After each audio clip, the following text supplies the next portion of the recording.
di nuyu toute la presse bi nga xam ni mobilisé wu na ce matin ñëw fii dégluñu ci waxtaan bu gàtt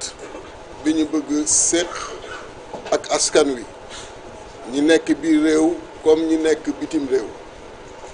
di leen remercier bu baax a baax kon ci seen taxawaay ce matin di nuyu kilifa diine yi kilifa aada yi di nuyu képp ku nekk Sénégal di leen ndokkale ci seen taxawaay bi ñu am boobu ba tey ba yàlla def li xew démb mën a xew ba finalement ñu mën a jàpp une date pour l'organisation de la présidentielle loolu dinaa ci dellu si léegi mais dama bëggoon dellu si déjà ci li nga xam ni moo xew démb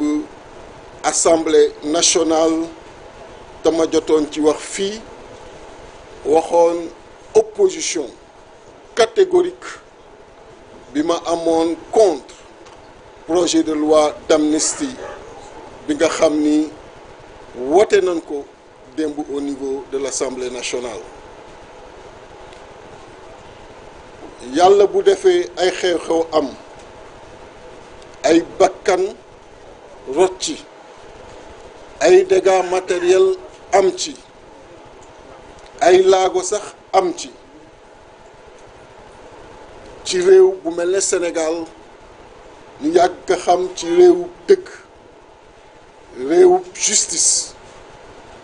réewu équité nga xam ni citoyen bu mu mën a doon ci kanamu yoon da ngeen fa war a yem réew mi ñu mel ay événement am li ma wax léegi yépp am ci ñu ñëw ni dañuy faase loolu dañu ni mënul ne dañuy répéter encore une fois que ànduñu ci yàggul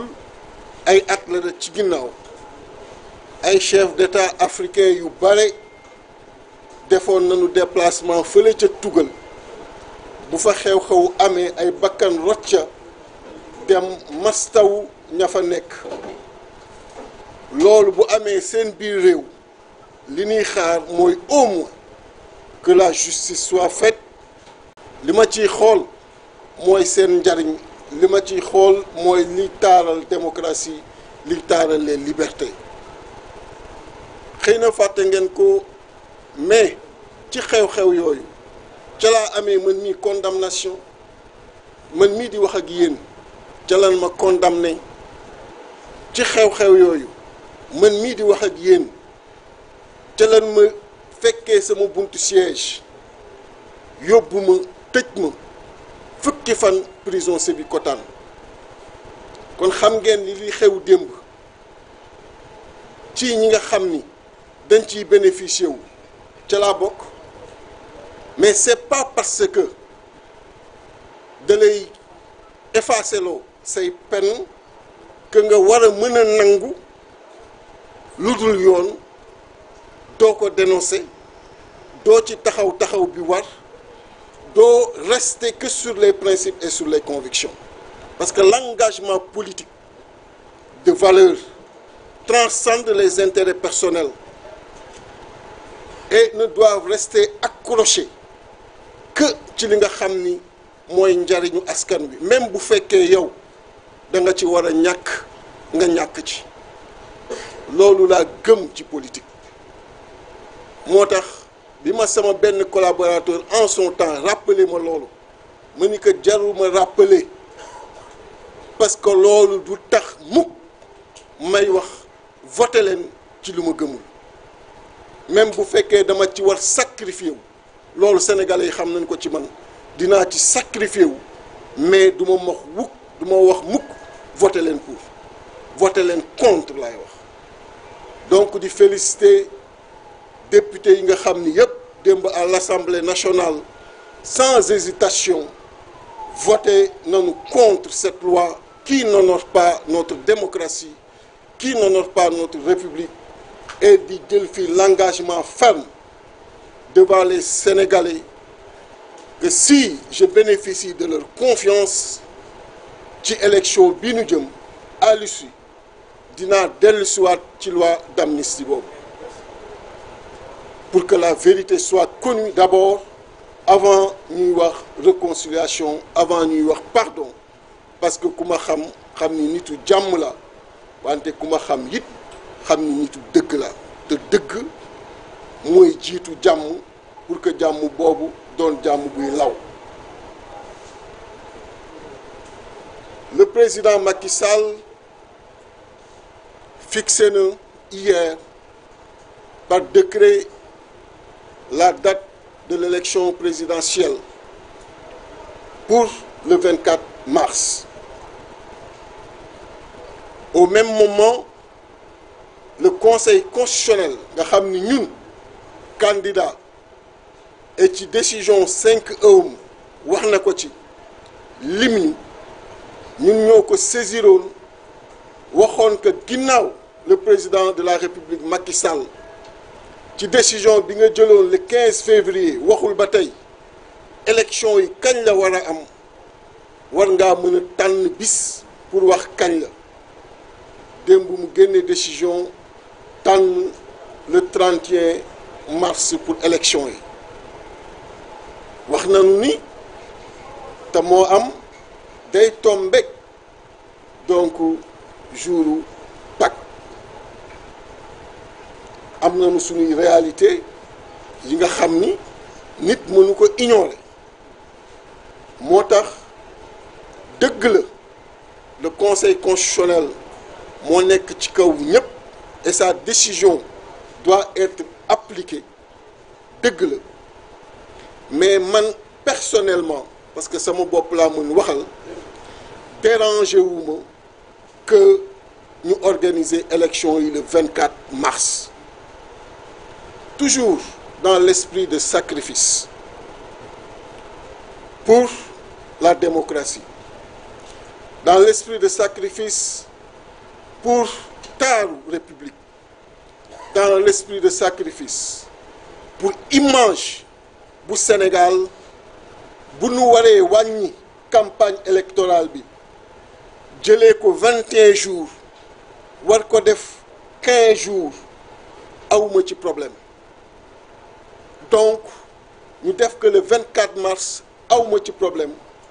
ñu def que le 31 mars awma ci problème mais nañu bàyyi xel cette réalité et li metti rek mooy li ñu naan tout ça pour ça dàq nga élection yi limub weer lan nga ci am ci diggante bi mooy loi d'amnistie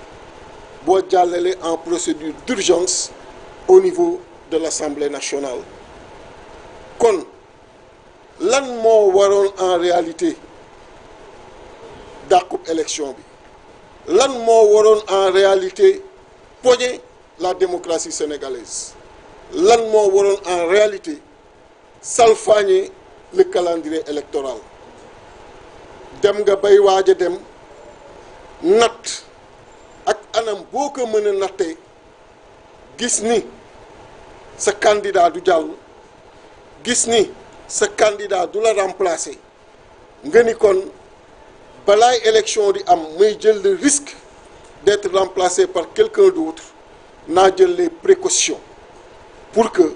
li fi xew yépp ñu faase ko loolu moo wundu weer bi nga xam ni kon tegu na ci élection waxtu bi mu waroon am di le 25 février weer boobu li ko wundu moo doon fexe ba ci diggante bi noo accéléré pour am une loi d'amnistie est-ce que loolu jaroon na tey Sénégal di vivre li nga xam ni vivre na ko et ñun acteurs politiques yi suñu malheur par moment mooy dañuy fàtte ni du ñun képp ñoo téye Sénégal du ñun képp ñoo nekk Sénégal du ñun képp ñoo ŋànk Sénégal te suñu ay jëfin suñu ay doxalin dañuy poñe activité bépp sénégalais ak bépp sénégalaise foo mën a nekk bi réew ak bitim réew waxuma laak élection nga xam ni dafa war a am ku gañe ku yàlla teg ko ñu mën a avancer jàll ci leneen mais gis ngeen depuis que le changement de date a existé Sénégal ci ligne bi mu nekk ligne rouge bi mu nekk Sénégalais yi ci inquiétude profonde yi nga xam ni nekk nañ ko pourquoi parce que quelqu'un n'a pas voulu partir comme ni nga xamee ni noonu la yegsee woon ci jàmm et en respectant les règles au moment où ñu waroon jouer il redéfinit les règles du jeu et loolu mu bëgg que mu bañ ko histoire du ko fàtte et malheureusement loolu rek la ñuy retenir dernièrement ci buy génn di féliciter nag le conseil constitutionnel xam nga nit bu defee la mu war a def sax kenn waru ko féliciter dëgg la mais day baax aussi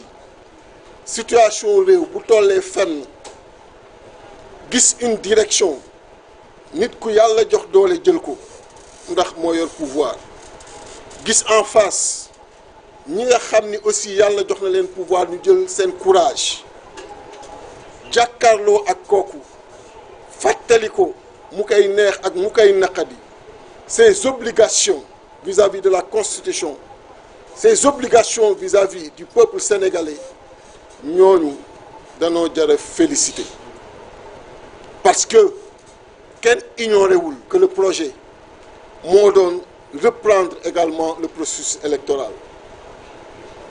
kenn ignoré wul que le projet moo doon illégalement après le 2 avril se maintenir au pouvoir mais le conseil constitutionnel ñaar yooyu yëpp mu faxas ko ba pare imposer ko la tenue de l'élection avant le 2 avril donc je veux que le peuple sénégalais quel que soit par ailleurs li fi jot a jàll rendre un vibrant hommage à ces sages du conseil constitutionnel nga xam ni traité nañ leen tur yu ne dernièrement dem ba mettre sur pied une commission d'enquête parlementaire pour tuumal ay juges tey ñu ñëw wane ni li leen ñor mooy le Sénégal li leen ñor mooy l'application de la Constitution quel que soit par ailleurs ki nga xam ni moo bëgg leneen même bu fekkee président de la République la ak bépp doole bu ko yàlla jox amul benn jeexalu président bu gën a ñaawee bu gën a tuutee que jeexalu président de la République bi boo demee ba bànqaas yi wër Sénégal amul bànqaas bu respecter sa volonté xam nga loolu c'est un problème donc diversion bi mu def démb lu mënoon ñàkk la parce que loolu tactique politicienne la xamoon na ni conseil constitutionnel mi ngi rejeter proposition yu jóge ci dialogue bi yëpp réunir nga 2 jours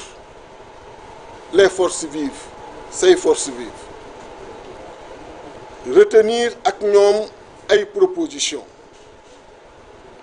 retenir ak ñoom nu nu salfaañee constitution bi retenir ak ñoom une date buy salfaañee constitution bi nga nekk en plein conseil des ministres ñu xamal la ni conseil constitutionnel rejeté na loolu lépp mu leer ni la tey titre journaux yëpp dafa doon porté ci revers boobu bi la conseil constitutionnel def malgré 2 jours yi nga xam ni mobilisé nga nit ñi pour def sa dialogue nga xam loolu nga ni naa def de la diversion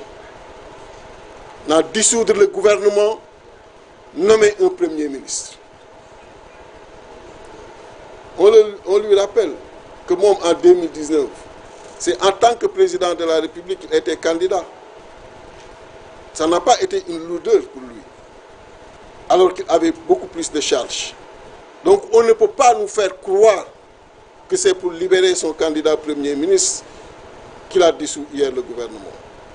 C'est une diversion, une tactique politicienne, parce qu'il connaissait d'emblée le revers bi nga xam ni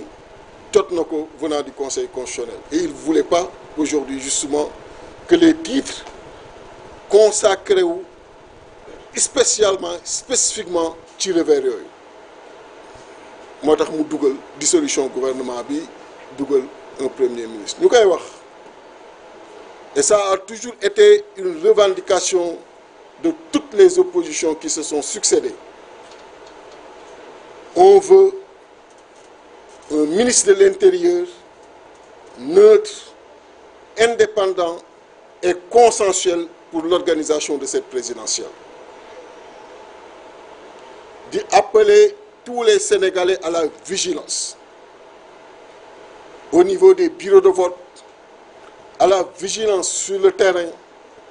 pour que li nekk ci xol yi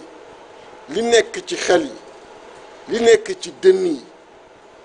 mën a génn bis boobu ci urne yi bu mu ñu indil un ministre de l'intérieur partisan bu mu ñu indil un ministre de l'intérieur buy njuuj njaaj nañu indil un ministre de l'intérieur qui est à la hauteur des enjeux du moment. Parce que dañu génn ci période bu trouble, une période préélectorale trouble. Il ne faudrait pas, à travers les pratiques de l'organisateur des élections, le jour du scrutin, nous plonger dans une page beaucoup plus trouble que page préélectorale. Et donc, nous allons mettre en garde le président de la République sur cette nomination. Et li may wax, je suis très à l'aise parce que lui, en tant qu'opposant en son temps, disait également la même chose et vous étiez là. Donc, il n'a qu'à faire en sorte que kii ñëw donne une personnalité neutre et indépendante. Di wax Sénégalais yëpp que la coalition Déthié Fall 2024, dès ce dimanche au plus tard, sera sur le terrain politique, sera en campagne partout au Sénégal, de tendre la main aux Sénégalais et aux Sénégalaises d'ici et dans la diaspora, à ce que nous accompagnions cette caravane de la vérité, cette caravane de la constance, cette caravane des principes et cette caravane qui veut leur offrir un Sénégal totalement différent de ce qu'ils ont connu jusqu'ici. Xam ngeen ni amul lenn lu ma mës a jël comme engagement devant ce peuple sénégalais et que je n'ai pas respecté. Lu mu metti metti, même bu may gaañ, je le respecte. Et j'ai pris l'engagement d'un Sénégal bon à vivre et beau à voir.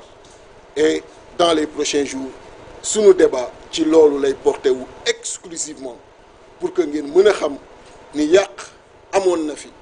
ñu mën a yàq jaar nañ fi, mais ñu mën a defar également ñoo ngi fi, ñoo ngi leen di tàllal loxo. Jërëjëf.